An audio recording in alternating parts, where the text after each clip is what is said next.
What's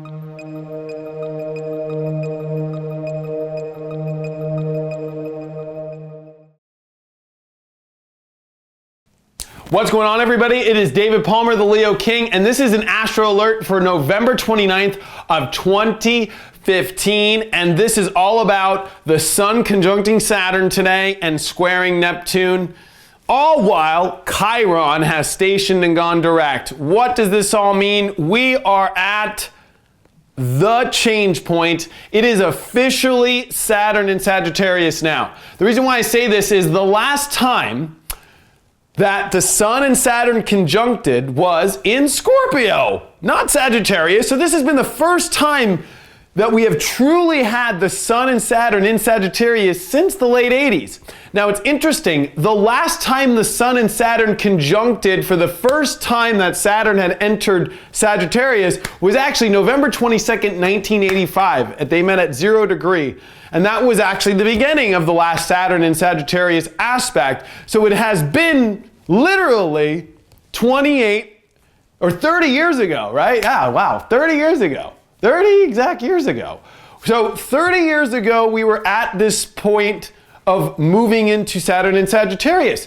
Now this one's odd because the Sun, as it's conjuncting Saturn, we are receiving our orders. Saturn is the dictator, I hate to be honest with you, and he does give orders to everybody. And this is us receiving what the workload is in our life and where we're gonna have to grow for the next couple years. Now this is kind of interesting that we're getting this order while Neptune's around. So it's like, it reminds me of like being at a military table, you know, where they're giving orders to people and there's a huge hurricane and they're trying to give you the orders and the papers are flying all over the place and you get the paper and the water's all over it's bleeding all the ink and you're all worried because you can't read it right and you're worried about what the commanding officer, if you go to the wrong place or not. Is this the right place? Am I going in the right direction? Am I sure? Are you sure this is what I'm supposed to do?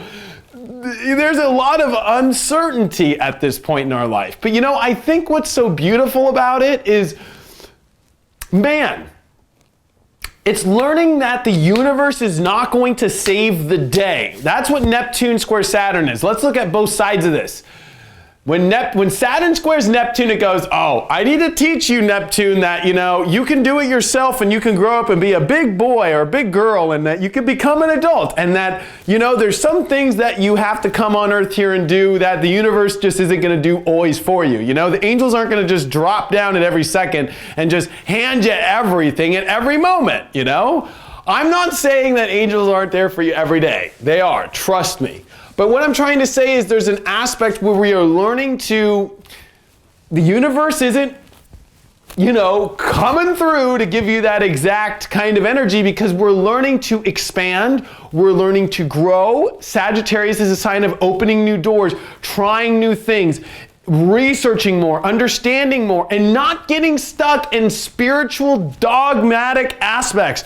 This isn't a part where your own spiritual dogmatic aspects, or even deeper than that, just dogma in itself on yourself and your beliefs are needing to be dissolved. You know, that's what Neptune's doing. Neptune's teaching Saturn and Sagittarius, okay, your beliefs are really messed up. You need to see that it's all beliefs and it's all beautiful everything. Sorry, that's my Neptune and Pisces voice because it's a little fish in the water really trying to make its voice heard, you know? And so it's like, no, why all these stupid beliefs and everybody's saying that this way's better and that way's better? It's all good. And I think that that's what the whole lesson is that it's all gravy right now. You know, like, don't get locked into this whole, like, you know, oh, it's got to be this way, you know, or I believe that life's got to be this way. And we're seeing it in spirituality. We're seeing it in politics. We're seeing it in sports. We're seeing it in whatever you want to see it. It's like everybody's trying to, like, pick a side. This side's better than that one. And you need to be on that side. And this is the better way to be. None of that shit matters.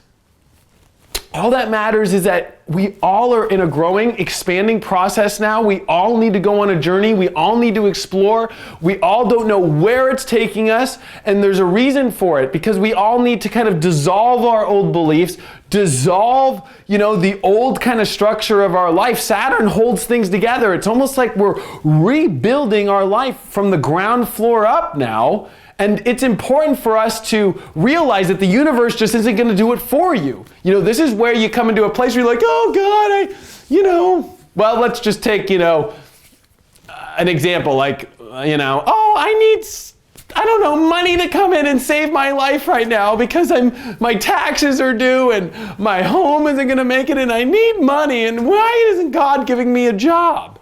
It's like, I'm just using a random example.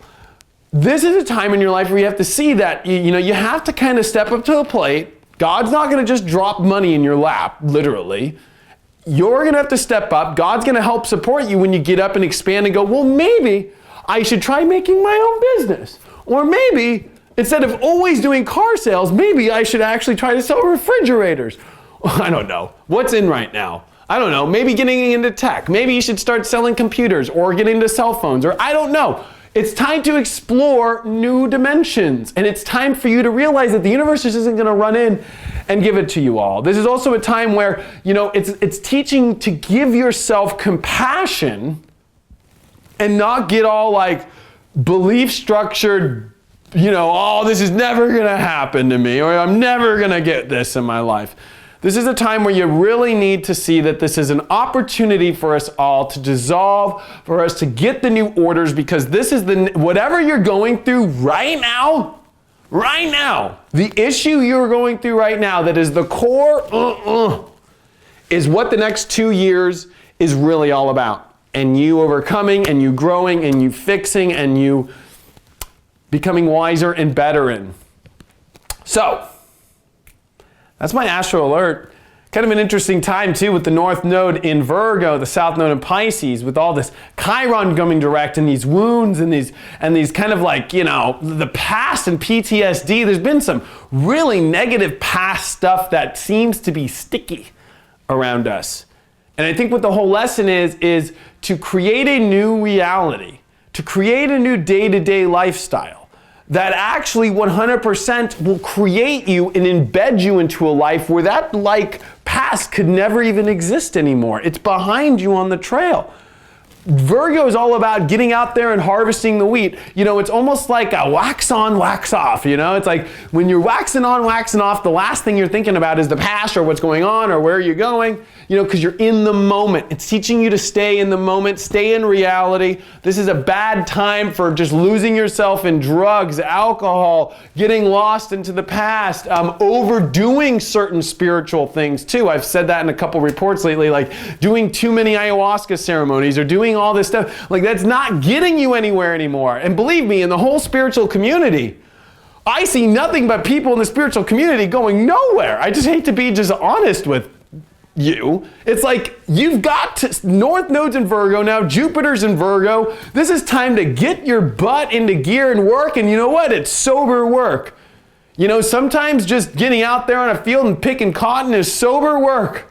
But at the end of the day, you have a whole mound of cotton and man, you can build a bunch of t-shirts and make a crap load of money. And you know what? It's that work that gets you there. The cotton just doesn't get there in the barrel or into the barn by itself. It takes Virgo. It takes harvesting things in your life. And the reason why Virgo gets a bad name sometimes is because it's so realistic. It's so on earth. It's so reality. And this is a battle that we're in now. The mutable signs, and all of it is pointing to Gemini, which is our minds are having trouble wrapping ourselves around all this. And I think the first part is to get rid of your beliefs that are not working anymore, get rid of hoping that the universe is just going to bail you out, and more importantly, getting into a routine and a rhythm that's going to actually work for you and pull you out of the past and pull you into new beliefs of you believing in yourself and you really starting to get and see that your mind can't figure this one out. The only way to figure this one out is by making sure that you are dissolving and letting go of old structures and really believing in a new, brighter, and more optimistic, and more importantly, non-dogmatic future. Thank you so much for all the support. I love you, and I am sending you lots of great energy, and I hope you enjoyed this little Astro alert. I will see you on the next report.